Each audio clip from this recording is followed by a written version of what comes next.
સ્ટોક્સની details જાણીએ સહયોગી તૃપ્તિ કપૂરિયા પાસેથી. તૃપ્તિ, ગુડ મોર્નિંગ. કયા સ્ટોક્સ આજના દિવસે એક્સપાયરીના દિવસે મંથલી એક્સપાયરી પર ફોકસમાં રાખીશું?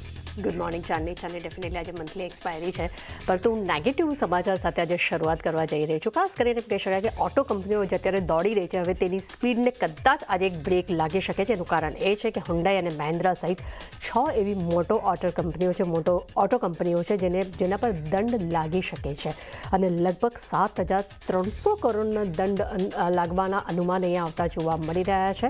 એનું મેઇન કારણ એ છે કે એમિનેશનના જે નિયમો છે તેનું ઉલ્લંઘન કર્યું છે. આ કારણસર લગભગ હુન્ડાઈ અને મહિન્દ્રા સહિત 6 ઓટો કંપનીઓ પર દંડ લાગવાના સમાચાર આપણી સમક્ષ આવતા જોવા મળી રહ્યા છે. એટલે આજે બની શકે કદાચ ઓટો કાઉન્ટરમાં આજે કદાચ દબાણ આવી શકે.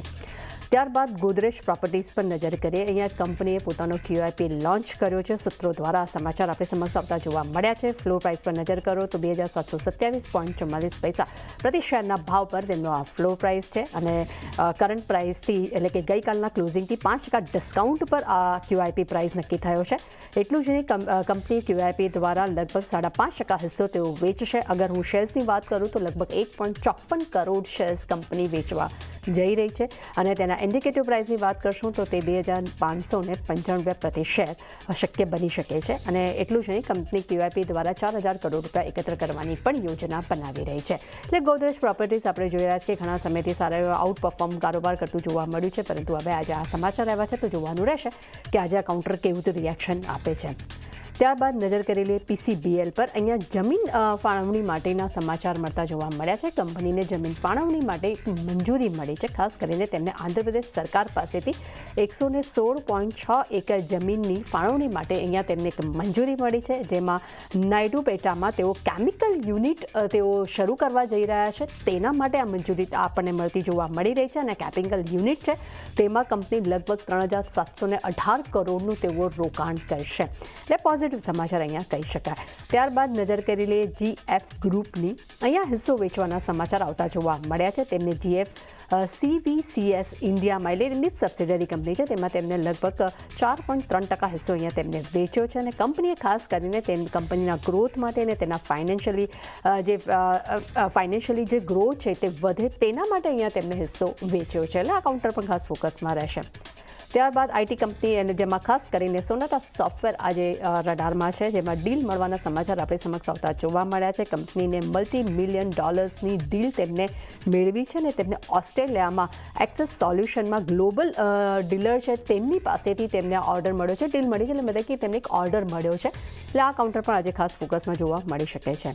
હીરો મોટોકોર્પ પર નજર કરીએ. કંપનીએ હીરો ફોર સ્ટાર્ટઅપ્સ એટલે કે HFS પ્રોગ્રામ અહીંયા કંપનીએ શરૂ કર્યો છે, જેમાં ખાસ કરીને ભારત અને ભારતની બહાર ટ્રાન્સમિશન મોબિલિટી માટે તેમણે આ પ્રોગ્રામ શરૂ કર્યો છે. અને હીરો મોટોકોર્પ બીજા એક રીઝનથી પણ આપણે કહી શકાય કે રડારમાં જોવા મળી શકે છે કે કંપનીએ US પાર્ટનર સાથે તેમને ઇલેક્ટ્રિક બાઇક પણ તેમને લોન્ચ કરી છે.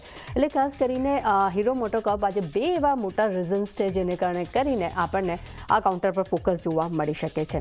ત્યારબાદ નજર કરી લઈએ લોઇડ એન્જિનિયરિંગ વર્ક્સ પર.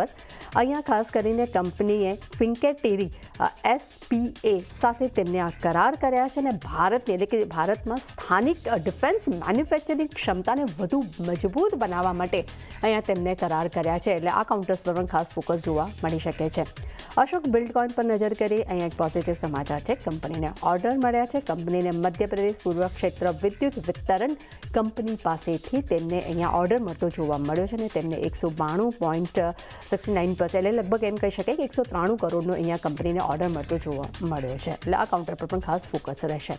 ત્યારબાદ KEC ઇન્ટરનેશનલ અહીંયા પણ ઓર્ડર મળવાના સમાચાર છે. કંપનીને પાવર ગ્રીડ પાસેથી લગભગ 1,704 કરોડનો ઓર્ડર મળ્યો છે અને તેમને ટ્રાન્સમિશન ડિસ્ટ્રીબ્યુશન બિઝનેસ માટે કંપનીને અહીંયા ઓર્ડર મળતો જોવા મળ્યો છે. અને KEC ઇન્ટરનેશનલને આપણે જોયું કે ગઈકાલે પણ એમને એક પોઝિટિવ સમાચાર સાથે આપણને કારોબાર કરતો જોવા મળ્યો હતો.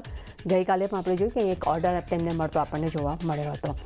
ત્યારબાદ નજર કરી લઈએ નાટકો ફાર્મા પર. અહીંયા જમીન વેચવાના સમાચાર આપણી સમક્ષ આવતા જોવા મળ્યા છે. તેમને તેલંગાણાના રંગારેડ્ડી જિલ્લામાં તેમને 14.38 એકર જમીન અહીંયા કંપનીએ વેચી છે. અગર હું વેલ્યુઝની વાત કરું તો તે 115.57 કરોડમાં તેમને પૂરી જમીન વેચી છે. અને ડેફિનેટલી કદાચ આ રકમનો કદાચ આવનારા સમયમાં તેઓ પોતાના બીજા જે ગ્રોથ છે બીજા કંપનીના બિઝનેસ માટે કદાચ લગાડી શકે. ત્યારબાદ હુડકો પર નજર કરી અહીંયા તેમને NBCC સાથે MOU કર્યાના સમાચાર આપણી સમક્ષ આવતા જોવા મળ્યા છે. તેમને નોઈડામાં 10 એકર જમીનને ડેવલપ કરવા માટે કંપનીએ અહીંયા MOU કર્યા છે. એટલે આ કાઉન્ટર પર ખાસ રડારમાં જોવા મળી શકે છે. અને છેલ્લા કાઉન્ટર પર નજર કરી લઈએ RT ડ્રગ્સ. અહીંયા કંપનીએ પોતાની સબસિડરી કંપની તેમને શરૂ કરી છે. તેમને સાઉથ અમેરિકા ખાતે ચિલીમાં નવી સબસિડરી ફાર્મા GOSPA તેમને અહીંયા સબસિડરી શરૂ કરી છે. એટલે RT ડ્રગ્સ પણ ખાસ ફોકસમાં જોવા મળી શકે છે. એટલે ચાંદની લિસ્ટ તો ઘણું બધું લાંબુ હતું, પણ ખાસ કરીને આજે ગોદરેજ પ્રોપર્ટીઝ અને ઓટો ઇન્ડેક્સ યા તો ઓટો સેક્ટર્સ કંપનીઓ છે તેના પર આજે આપણો ખાસ ફોકસ રહેશે. જી, તો આ બધી